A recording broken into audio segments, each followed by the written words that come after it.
The Mythbusters are leaping into the unknown in their search for scientific truth. Because I can hear it very clearly under there, and it sounds like a bad thing. Could a scuba diver be sucked up by a firefighting helicopter and dropped into the middle of the flames? What really happens when you add mothballs to your gas tank? It does say, warning, flammable. And is Hollywood telling us the truth? Will a car really explode if you shoot the gas tank? You may commence firing.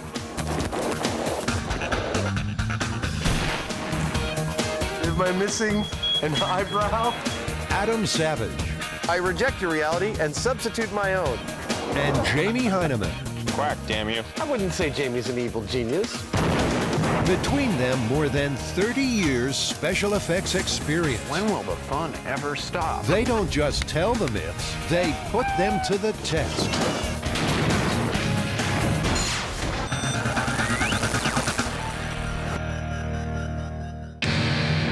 It's big, it's red, it's dangerous, and it's got Adam really excited. Ooh, God, this is good feeling. But what's it got to do with scuba divers and forest fires? Well, the story goes that a scuba diver was found in a tree in the middle of a charred forest about 50 miles inland. And the speculation was that the scuba diver was scooped up by one of those firefighting helicopters or airplanes and dumped in the forest. That sounds like one of the worst ways to go I can imagine. One minute you're swimming in the water, next minute you're deposited into a burning tree. Folklorist Heather Joseph Witham knows all about this well-traveled myth. This story has been around at least since 1987. It appeared as an internet story attached to something called the California Examiner, which is a newspaper that doesn't really exist.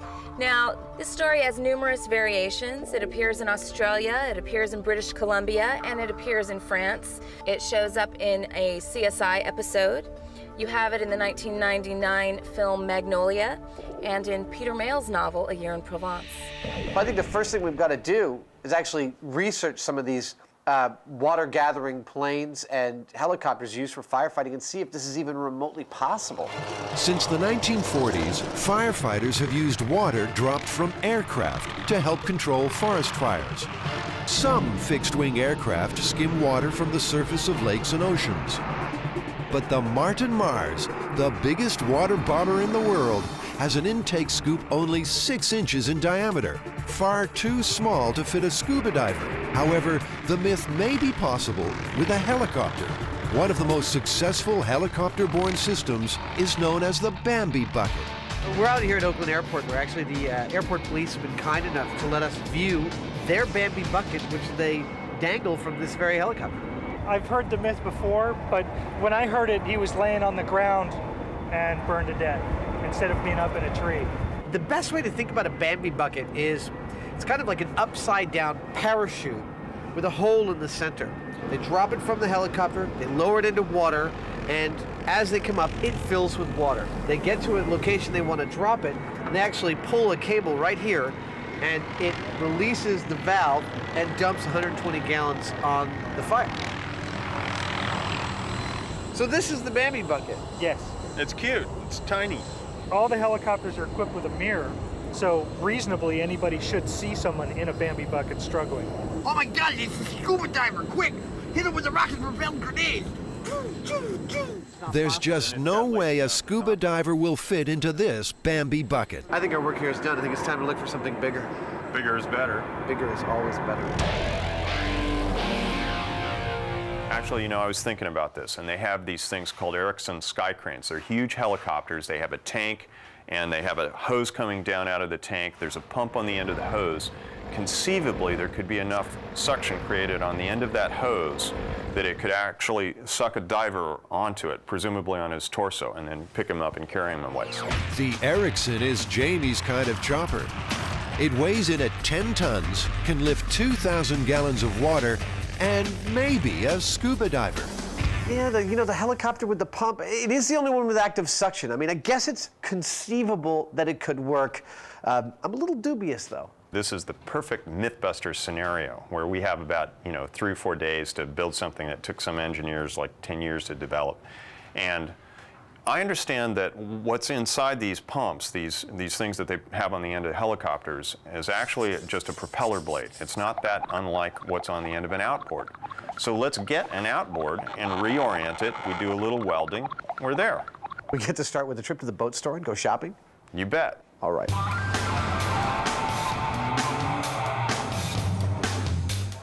Now there's one that would suit us. Whoa! That's a 225.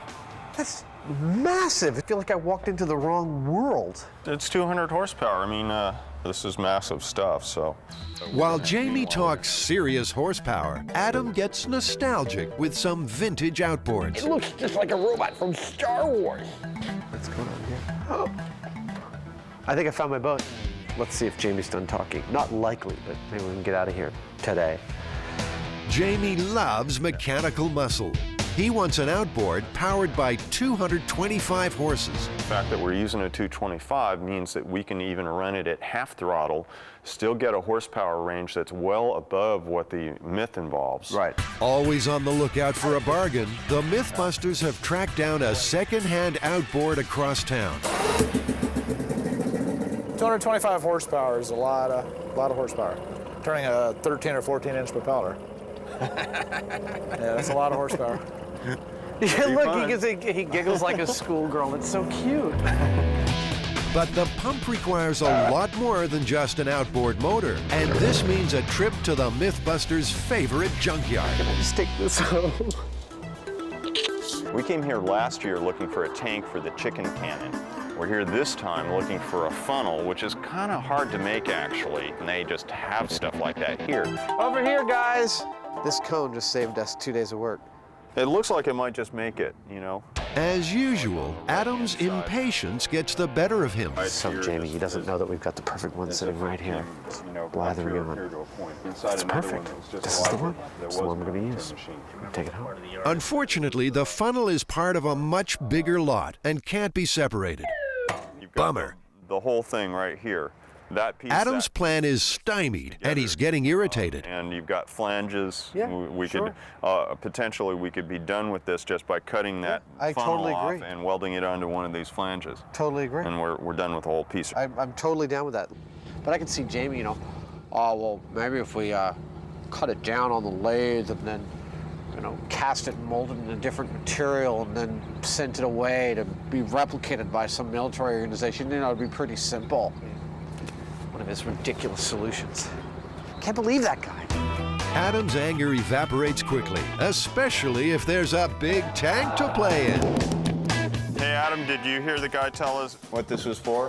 What was it for? It was like fecal matter. At last, Jamie finds the right funnel. But it is separable from the other machinery, and I figure like it'd end up about there. Looks like I have to eat my words. I'm sorry, Jamie.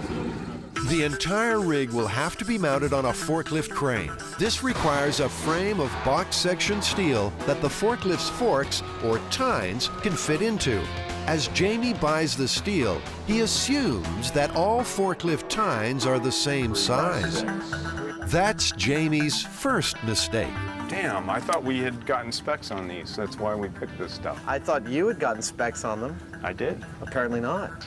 The single central idea of this was the tines of the forklift fitting into our rig, and they don't. But before the Mythbusters build their scuba pump, it's time to hit the road. There are more than 600 million cars in the world today, and almost as many myths about them. Sounds like fertile ground for a pair of myth-busting motor mouths.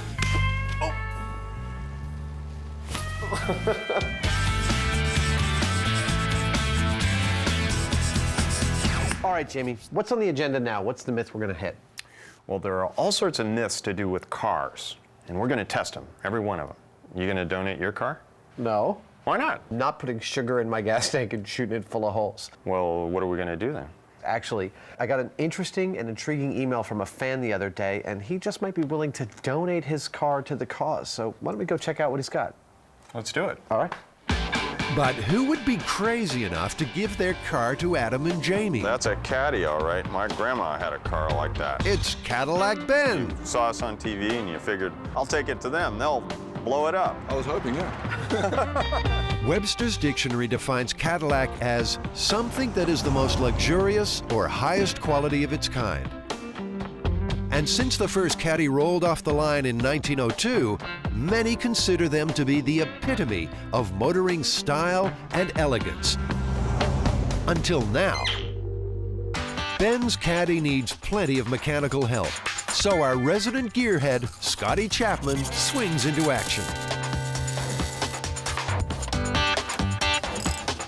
Okay, sound effects may be needed if it doesn't start. Make me look good. Come on, baby! Come on, baby! What's a gas gauge say? It's a little above empty. Huh. It's the gas. It's very James Bond. I think we may be onto something here. Yeah! Oh, yes! Come on! Everything's better with gas. So this is sort of an historic moment, isn't it? Absolutely. I mean, we bought cars for the show before and, used them for a myth and sometimes two, but here we got an opportunity to see how many myths we can actually do with this one vehicle and if it's still around at the end of the show. Yeah, we're going to have our share of fun abusing it, just like Buster. I can't wait. I think we really need to christen it with a name. Well, you got any ideas? Earl. Earl it is. Earl the Caddy. All right, Earl. It's time to put those motoring myths to the test. What are we going to start with?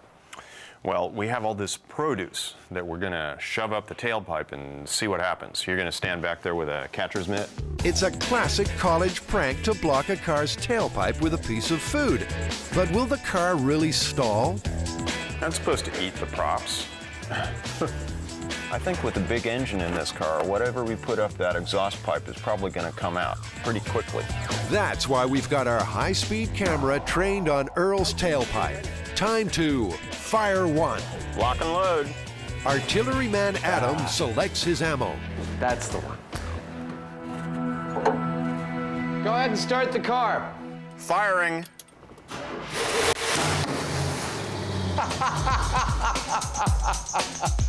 That was magnificent. That Spud is out of there. But a Mythbuster always wants more. Adam loads the potato deeper into the tailpipe. Potato stuffed in there like a good 20 inches. I'm ready when you are. That one is flying, but there's no effect on the car's engine. The banana is longer and thinner. Maybe it'll do the job. Banana is fully inserted. You're ready to fire. All right, firing. That banana slips right out. Kill it! It was like that. Maybe an egg is the answer. Fire when ready. Firing. All right, kill it. The egg's airborne, but it doesn't stall the car. Looks like whatever foodstuff you stuff up there comes right back out again. It's gonna throw it about as fast as you could throw it. It's not that hard. So it's busted. Yeah, I'd say totally busted.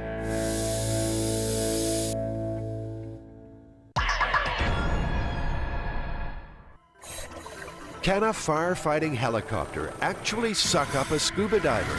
An air crane helitanker is the chief suspect. The Mythbusters are recreating the helitanker's scuba-sucking power by using a 225 horsepower outboard motor and a funny hat. The outboard weighs 500 pounds, so just moving it around is a major headache. We could try and pick this up by with the forks, like tip it up. We get 6 people on this and we just manhandle it up on there. Many hands make light work. That's it's possible. Jimmy doesn't like to do anything hastily, and I like to do everything incredibly hastily. So therein you have the dichotomy of our patterns.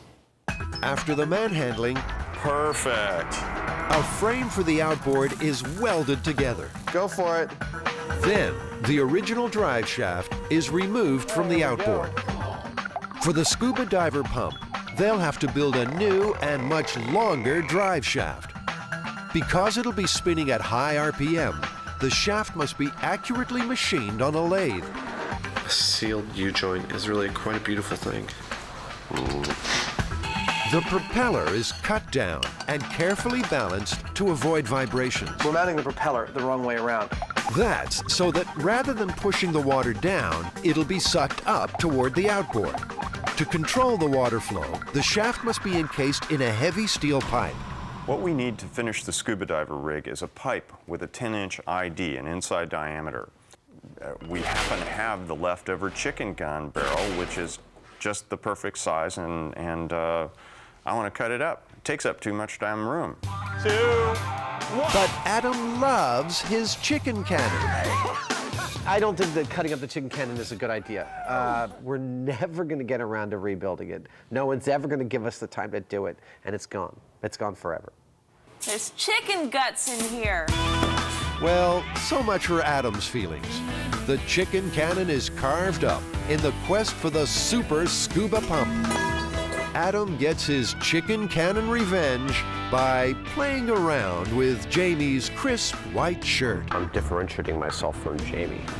Come on. Did you mess with, is that your shirt? What are you doing with my clothes? How come you're not wearing your crisp white shirt? You're supposed to differentiate yourself. Now I got to wear it until you put it back on. Is that your shirt? What are you doing? You know, mess with your own clothes. Take it off. Put it back where you got it. I think he's serious. Now that the shirt thing is sorted out, we can get back to work. The shaft is fitted inside the pipe, and Adam describes in detail what will happen to the pumped water. Shoot up that way. Like that. Just a godly torrent of water.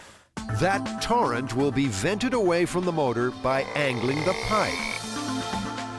Scotty welds the two cut halves of the pipe together. She knows there's something not quite right.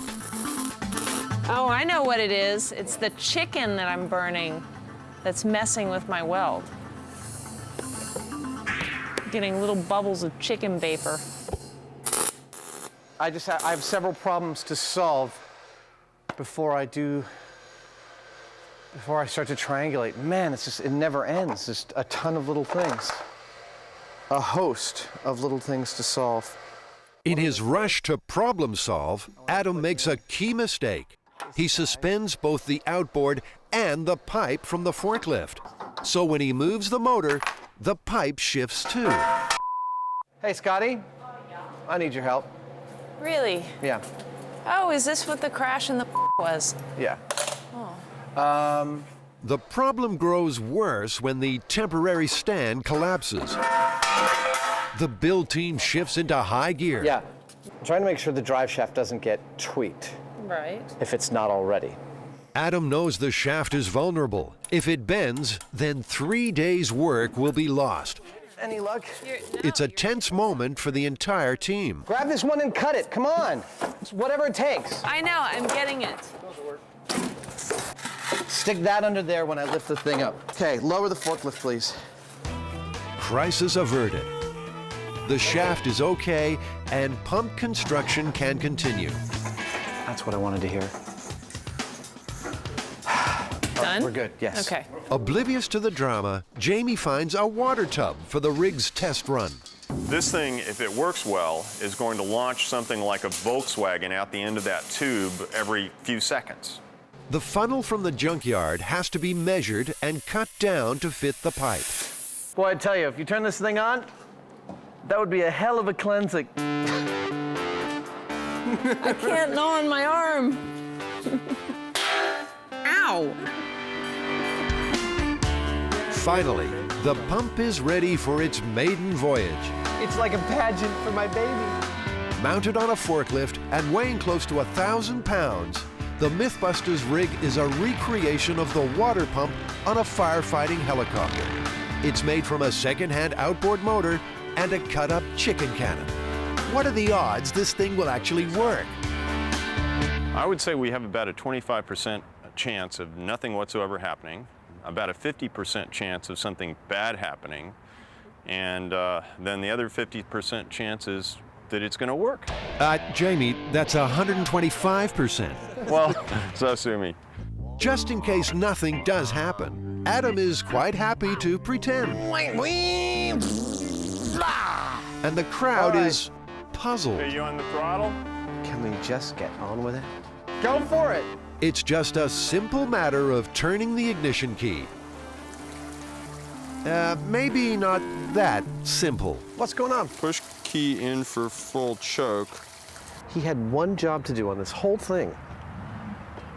They gave us the wrong key. I called them up and the key doesn't match. What are you supposed to do? While the right key is found, build team members Carrie Byron and Scotty prepare Buster for his underwater date with destiny. How do they get these on? And we're gonna get him into a scuba suit? This sure beats Buster's usual treatment.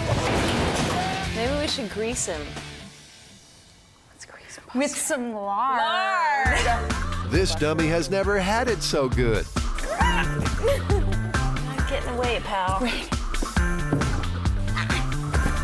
But Buster fights back. Oh! Hey! The sun is shining, the right key's been found, and the Mythbusters super pump is ready for a test run. Jamie fires her up. Give it a little gas. Give it a little? Yeah. Ready again? Yeah, let's do that again.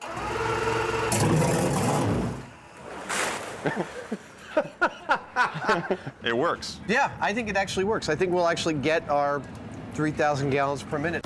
The pump works, but it's still not finished. What we have left to do is that we have to make a rig to hold a big hose for the output, and that's going to be a tough job, actually.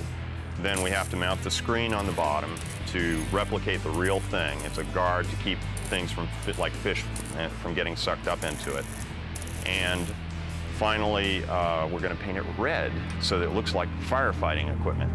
I can't believe how long this took to build, considering this is totally not going to work. I wouldn't want to be next to this when it's running in the water anyway, because we built it, and it's, you know, just as like as not to fly apart and, you know, send a propeller blade through my head or something like that. And our resident folklorist can make plenty from death by propeller. People like dumb way to die stories, particularly in some form of accident, and this seems like a plausible kind of accident. You could just get scooped up one day and there you go. That's why there's that familiar injunction, always wear clean underwear, because you never know what's going to happen.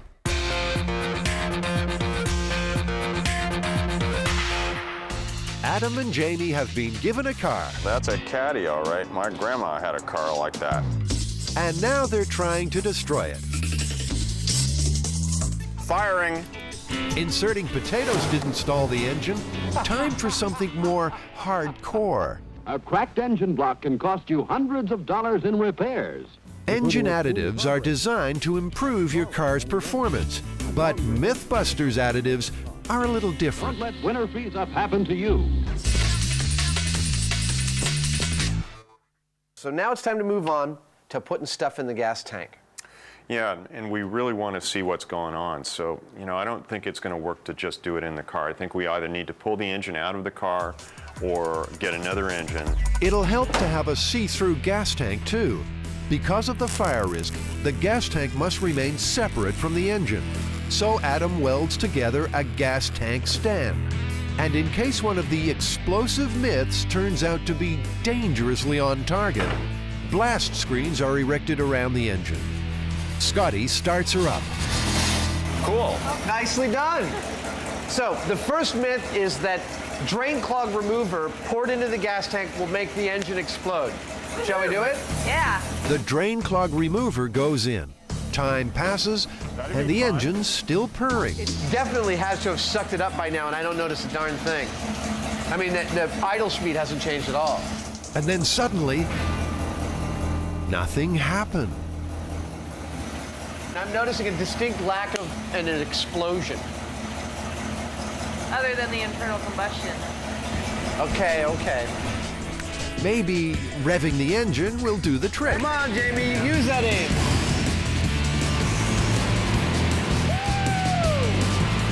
But the engine survives this myth. It's running just fine. Kill it. I say kill it. So, liquid drain cleaner. Fully busted. Before the next test can start, the gas tank must be drained and every last trace of drain clog remover removed. Thank you. The tank is carefully resealed and filled with fresh gasoline. Time for some myth busting. Okay, Al. He never learns, does he? Let's move on to bleach. Cool. All right. Contact.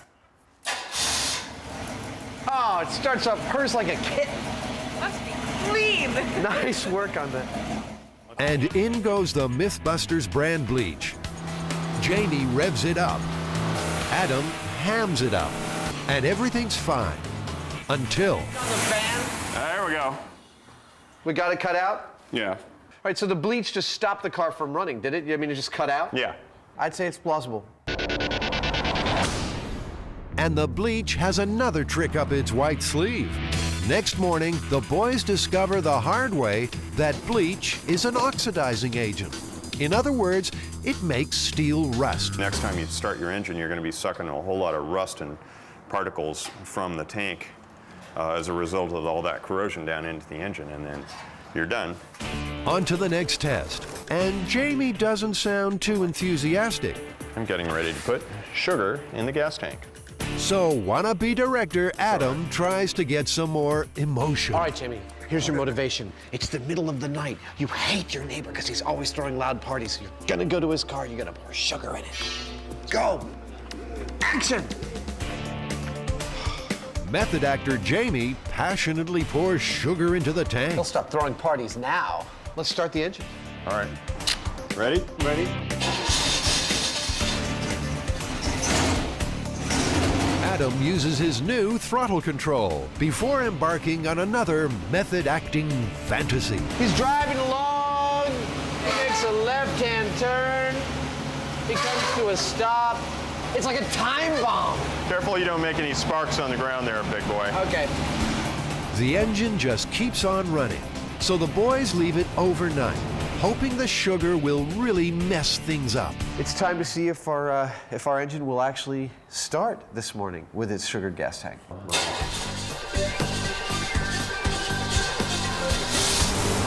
Well, what do you know? There's more sugar in that tank than gas, but it works. Go figure.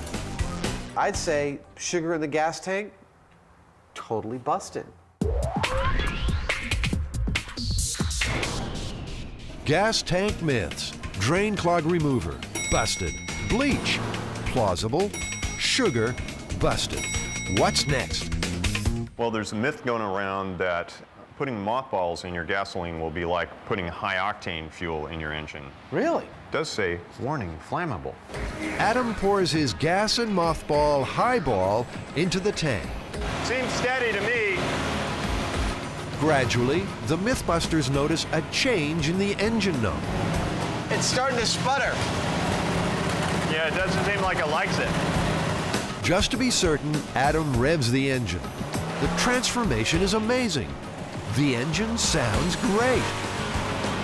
Actually, that does sound kind of good, doesn't it? Sounds much better than before.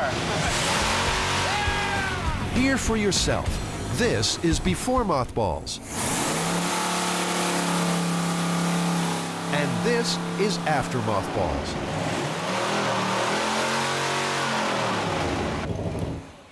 You know, barring like a bunch of instrumentation, I'd say on the face of it, that we might have very well put a more high-octane fuel in this engine. So the Mythbusters have shown that a few mothballs in the tank seems to increase the octane of your gas. We're not recommending it because the mothballs may have some negative effect on your engine too. But one thing's for certain, you won't have any moths in your motor.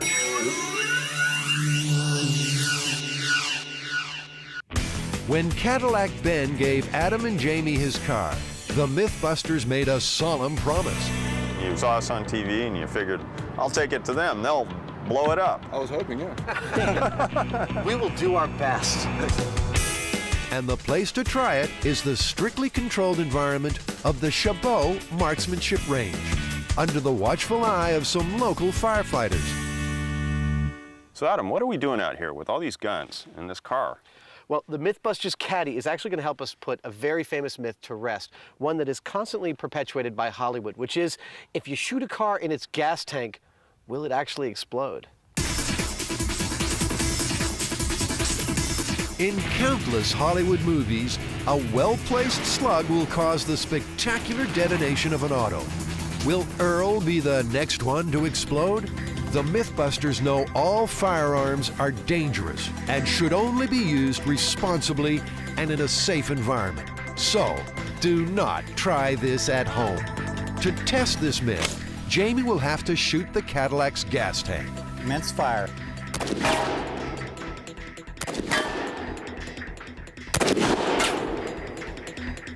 There's gas in the tank, and the bullets are definitely hitting it.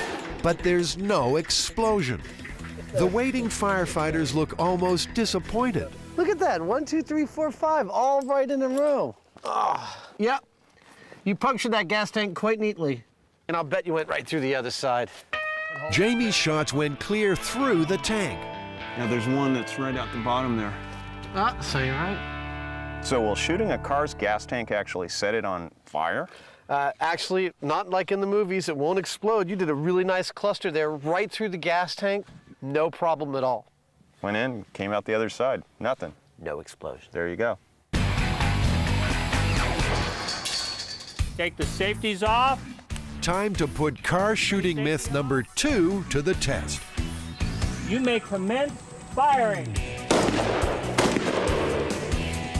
And the reason for this target practice? The Hollywood myth that hiding behind a car door will stop you from getting shot.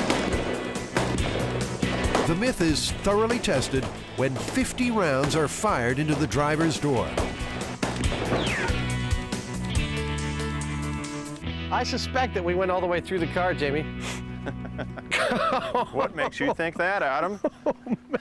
Earl's door resembles Swiss cheese, and it'll take some major detailing to fix his interior. You know, Jimmy, I think we can safely say that unlike the movies, being behind a car door if you're in a gunfight is not a safe place to be. Every bullet that came through here came out here. It's pretty obvious. This is not where you'd want to be. I think the best advice is just don't get in a gunfight. I'd agree.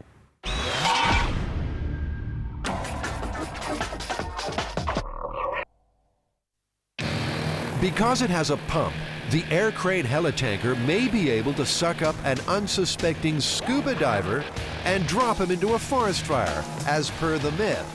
Adam and Jamie have built a pump and are about to test it out on Buster. We're at one of our regular testing facilities, and Senal High School out in Alameda has allowed us to use their pool before, and we've dunked some things in it and done some tests, and we're about to do another one. We're about to pump 3,000 gallons a minute out of this pool, actually. Come on forward. Go ahead and lower it down.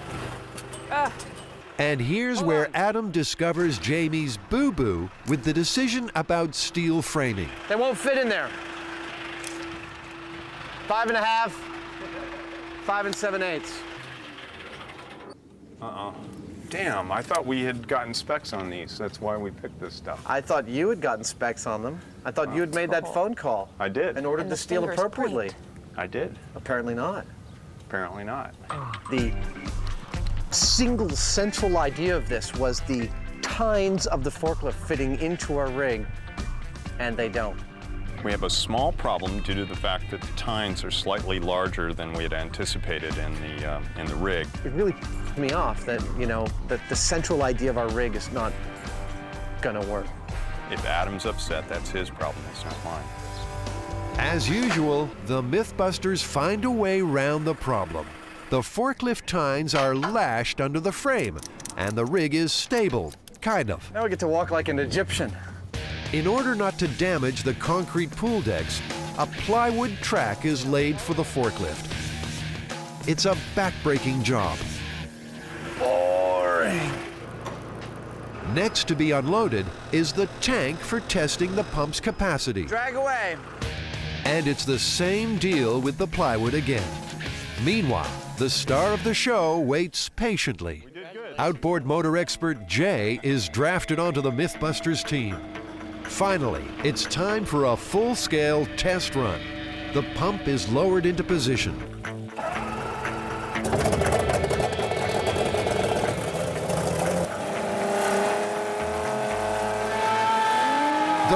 works, and Adam's thrilled. But the sun is setting, and it looks like the scuba diver test will have to wait.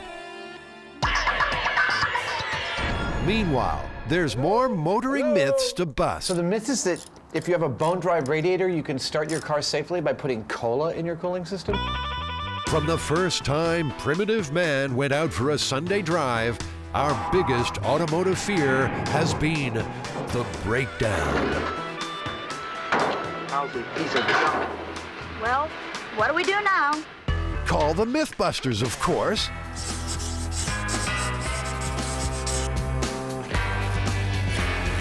Cola in your radiator? What's your prediction? And I think it'll be fine. It'll probably foam up a bit, and it probably isn't very good on it because the sugar's going to caramelize from the heat.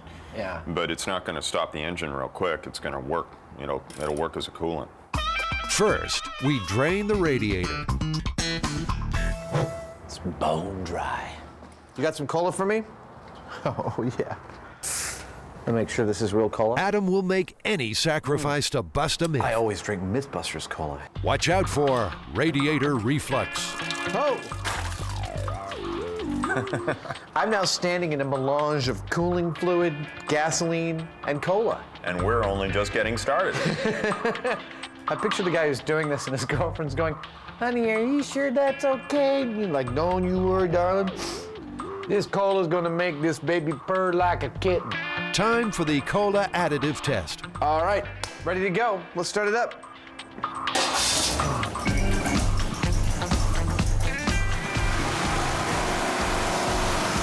We'll let it run for a while. So far, the engine seems to be enjoying its cola refreshment, but Adam has obviously sampled too I'm gonna go to much. the bathroom.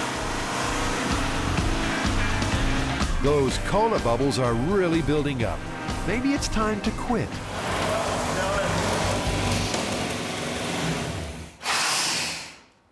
The hell was that? A little back pressure. So, cola in the radiator, what's your verdict? Well, wouldn't want to do it for long, but this one's plausible. Yeah, I'd say it's plausible. But what do you do if there's a hole in your radiator and you don't have a product to fix it?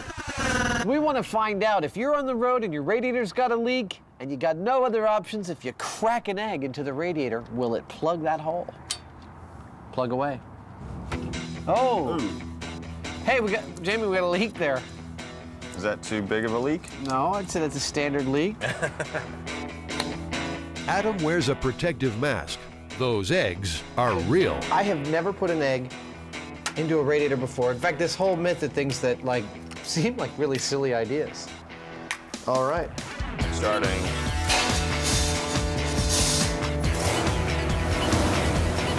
All right. Gotta give it a little time. Yeah, we'll give it some time and see what it does. I mean, I can see it's still leaking. And then something extraordinary happened. It stopped. I mean, it looks like it stopped right away. Could it be that this actually works quite well? Better than the commercial product? That's far out. I swear, I wouldn't want to do it as a permanent solution, but egg in the radiator?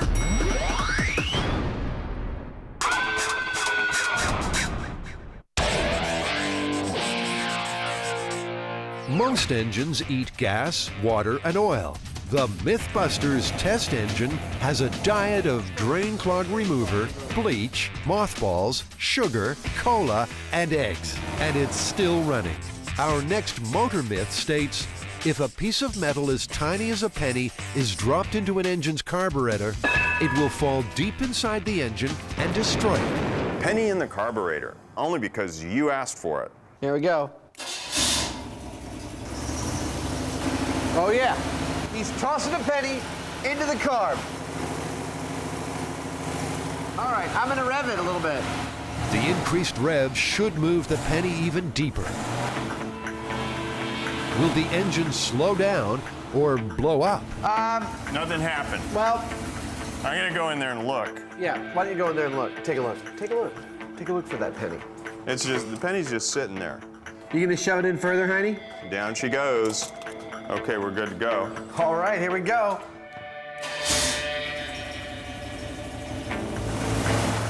I hear it, I think. Yeah. That penny is taking a pounding, but the engine's still running. It's definitely not ruining the engine, but I do swear that I hear it like knocking around in there, and that can't be great. Given that tossing a penny into the carburetor is supposed to ruin your engine, our engine's still running fine. I call that busted. Yeah, myth busted.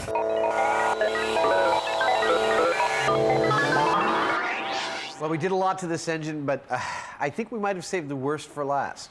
Yeah, bleach in the engine oil. It's supposed to ruin the lubrication. It'll, make the thing heat up really quickly and seize up, is the myth.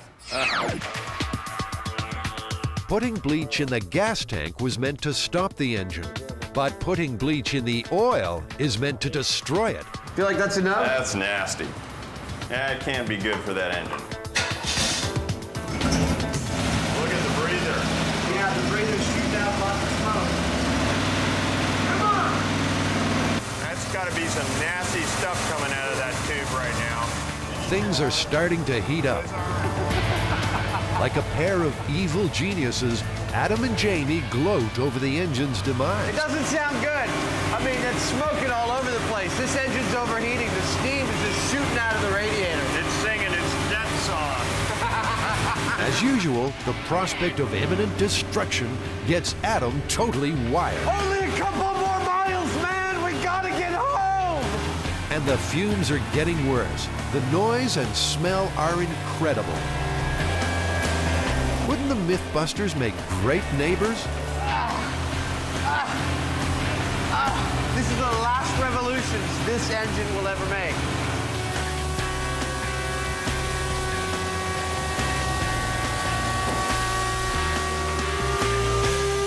Well, the engine got so hot that it started to set fire to the wooden cart it's sitting on.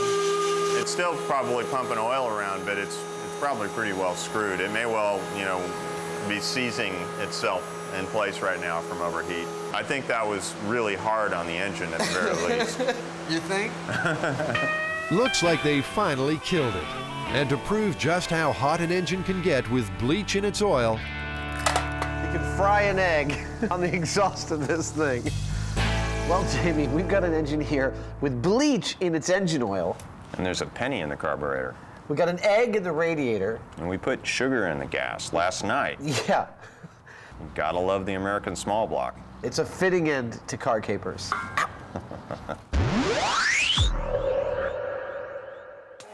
but will there be a fitting end for Buster when he plays the mythical scuba diver scooped up and dumped into a forest fire? Adam will be right there with him, but first he needs a wetsuit. Have you ever heard of anything that might lead you to believe this myth is possible? First time I heard it, I didn't believe it, and I heard it subsequently happening in other places like in Canada or in the Midwest, and I never believed it. Believe it or not, the Mythbusters are putting this underwater myth to the test. The Erickson air crane helitanker can suck up 2,000 gallons of water in 45 seconds. The Mythbusters' homemade outboard motor pump must be able to replicate those figures by filling this 2,000-gallon tank in 45 seconds. Based on what we've seen so far, it's pretty promising that we'll fill the tank in the required time, in 45 seconds or less.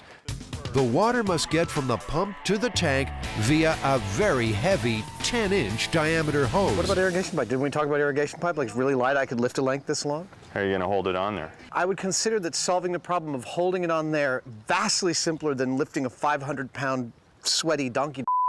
Tensions are gonna run high, claws are gonna come out, steam is gonna come out of ears. Worldwide wrestling of nerds. Oh, it's great. Look at that. Adam, you should probably not stand underneath that right now. I'm not sure why, but... Our first task is to hook up the pump to the big hose and try to fill the tank and see how fast it goes. If we get it going really quickly and it fills up according to the specs on the real device, on the real firefighting device, then we know that we're going to have a valid test here, even if we're in the ballpark. And for all we know, it may actually outperform the real one. As Adam hangs off the end of the forklift boom, build team member Tori makes a shocking discovery. Warning, do not lift personnel.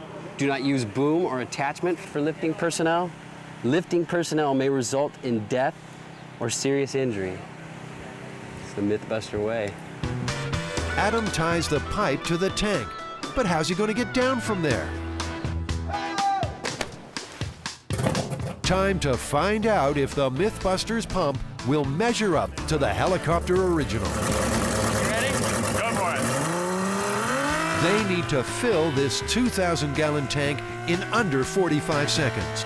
But the effort of pushing the water up the extra 15 feet is too much for the outboard. Keep it up! Keep it up! What was that? Come on! Come on! What happened? She died. So where were we? That was 18 seconds it got halfway there. That's way ahead of 3,000 gallons per minute. Would totally beat 3,000 gallons a minute. Who's going to do it in like 30 seconds? A quick test to check that the outboard is okay. All right. Yeah, I think that's good. Ooh, God, this is good feeling. Yeah, that's why you... The tank and hose are removed, and Buster steps up to the plate. We know our pump is at least as strong as the Ericsson air crane. But can either of them suck a scuba diver out of the water and hold him long enough to get to a forest fire? Let's find out.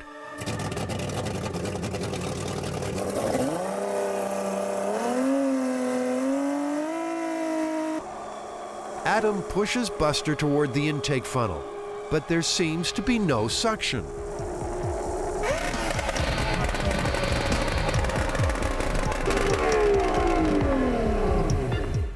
I got him right up under that thing, under its full pressure.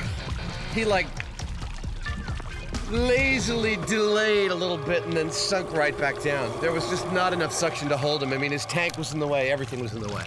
That was a lot of water coming out the other end, though. And I have to tell you, if you were a diver and you heard that sound, You'd go the other direction. I think you'd go in the other direction, because I can hear it very clearly under there, and it sounds like a bad thing. But the Mythbusters are determined to see Buster firmly attached to that pump. The funnel and guard are removed from the pipe, and Buster is stripped of his tank. So we're pulling off the cowling, and we're gonna try him right on the end of the pipe. That's the worst case scenario. They don't run those machines like that, but that's what we're gonna try and see if there's enough suction at all. Is Buster about to make the ultimate Mythbusters sacrifice?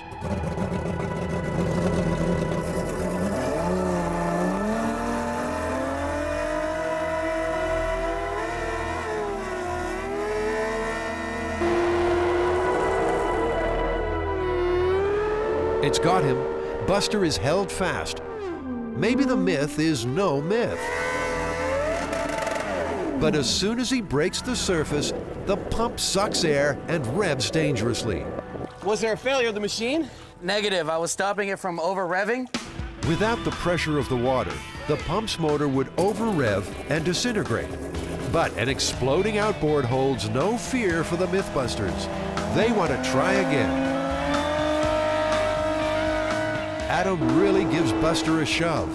The pump sucks, but only till the battered dummy breaks the surface. That is so busted! It pulled him up out of the water a little bit. A little bit short of a forest fire. Well, that's gotta suck. I'm glad I didn't try it. There's pieces of his wetsuit all over the pool. Well, that's a hell of a hickey he's got going there. I have to say the amount of suction under the pool was actually pretty impressive. I'm looking up in the mouth of this just like satanic swirling thing of death, and I just kind of got him near it, and he went like this. I mean, it was just like a magnet. It was incredible. There's no way that suction's going to carry him above the water. It's going to suck onto him under the water, but once it leaves, that pump needs to be primed the whole time with water, and he'll cavitate it, and he'll just drop off. Yeah, absolutely. Well, I think this ends the debate once and for all. This one's busted. Okay.